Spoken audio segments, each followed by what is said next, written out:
বাংলাদেশে কি আরও একবার 5ই আগস্টের মতন ঘটনা ঘটতে যাচ্ছে? কি হতে চলেছে?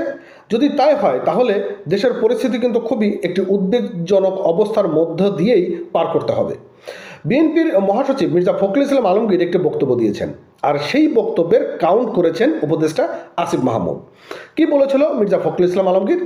মির্জা ফখরুল ইসলাম আলমগীর বলেছিল যে দেশে এখন খুবই অরাজকতা চলছে, দেশ এখন খুব ক্লান্তিলগ্ন কাল চলছে, আর এটি থেকে উত্তোলনের একটি মাত্র উপায় একটি গণতান্ত্রিক সরকার, আর একটি গণতান্ত্রিক সরকারের কাছেই দেশ নিরাপদ থাকবে।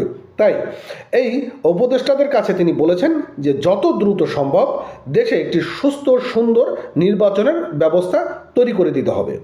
আর যদি দ্রুত নির্বাচনের ব্যবস্থা না করা হয় তাহলে বাংলাদেশে আবার একটি 5ই আগস্টের মতন ঘটনা ঘটতে যাবে।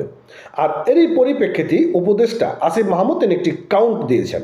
সেই কাউন্টারে তিনি বলেছেন, বাংলাদেশ দ্বিতীয়বারের মতন স্বাধীন হয়েছে কোনো নির্বাচন বা কারো সুবিধা দেওয়ার জন্য না।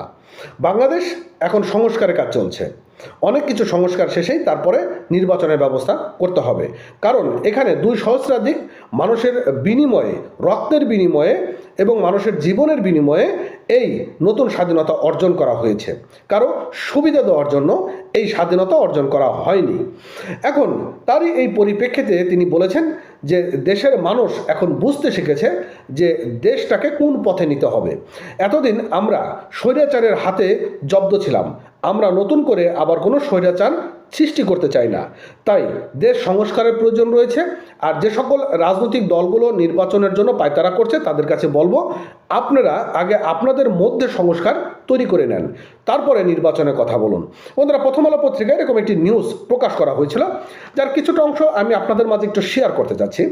বলেছে যে শুধু একটা নির্বাচন কিংবা ভোটের জন্য এত মানুষ জীবন দেয়নি বলে মন্তব্য করেছেন অন্তর্বর্তীকালীন সরকারের যুব ক্রিয়া ও স্থানীয় সরকার পল্লী উন্নয়ন এবং সমবায় মন্ত্রণালয়ের উপদেষ্টা আসিফ মাহমুদ ভূঁইয়া। বুধবার সকালে ঠাকুরগাঁয়ের বালিয়াডাঙ্গি উপজেলা পরিষদে হলমপুরে অসহায় ও দুস্থ মানুষের মধ্যে শীত বস্ত্র বিতরণ শেষে সাংবাদিকদের প্রশ্নের জবাবে তিনি এই কথা বলেন।